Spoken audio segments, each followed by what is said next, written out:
की बात है जब एक रुरु मृग हुआ करते थे। इस मृग का रंग सोने की तरह, बाल रेशमी मखमल से भी अधिक मुलायम और आंखें आसमानी रंग की होती थीं। रुरु मृग किसी के भी मन को मोह लेता था। यह मृग अधिक सुंदर और विवेकशील था और मनुष्य की तरह बात कर सकता था। रुरु मृग अच्छी तरह जानता था कि मनुष्य एक लोभी प्राणी है, फिर भी वह मनुष्य के प्रति करुणा भाव रखता। एक दिन रुरु मृग जंगल में सैर कर रहा था, लेकिन तभी वह किसी मनुष्य के चिल्लाने की आवाज सुनता है। जब वह मौके पर पहुंचता है तो उसे नदी की धारा में एक आदमी बहता हुआ नजर आता है। यह देखकर मृग उसे बचाने के लिए नदी में कूद पड़ता है और डूबते व्यक्ति को उसके पैर पकड़ने की सलाह देता है, लेकिन वह व्यक्ति उसके पैर पकड़कर मृग के ऊपर ही बैठ जाता है। अगर मृग चाहता तो उसे गिराकर पानी से बाहर आ सकता था, लेकिन उसने ऐसा नहीं किया। वह स्वयं तकलीफ सहकर उस व्यक्ति को किनारे तक ले आता है। बाहर आते ही व्यक्ति मृग को धन्यवाद कहता है, तो इस पर मृग कहता है, अगर तुम मुझे सच में धन्यवाद करना चाहते हो तो किसी को यह मत बताना कि तुम्हें एक स्वर्ण मृग ने डूबने से बताया है। मृग ने उसे कहा, अगर मनुष्य मेरे बारे में जानेंगे तो वे मेरा शिकार करने की कोशिश करेंगे। यह कहकर रुरु मृग जंगल में चला जाता है। कुछ समय बाद उस राज्य की रानी एक सपना देखती है जिसमें उसे रुरु मृग दिखाई देता है।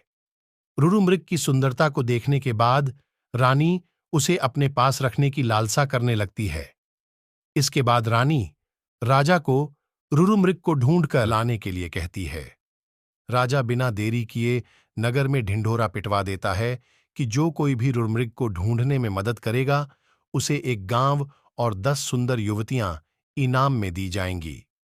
राजा की यह सूचना उस व्यक्ति तक भी पहुंचती है जिसे मृग ने बचाया था। वह व्यक्ति बिना समय गंवाए राजा के दरबार में पहुंच जाता है और रुरु मृग के बारे में राजा को बताता है। राजा और सिपाही सहित वह व्यक्ति जंगल की ओर चल पड़ता है। जंगल में पहुंचने के बाद राजा के सिपाही मृग के निवास स्थान को चारों तरफ से घेर लेते हैं। जब राजा मृग को देखता है तो खुशी से फूले नहीं समाता, क्योंकि वह मृग बिल्कुल वैसा ही था जैसा रानी ने बताया था।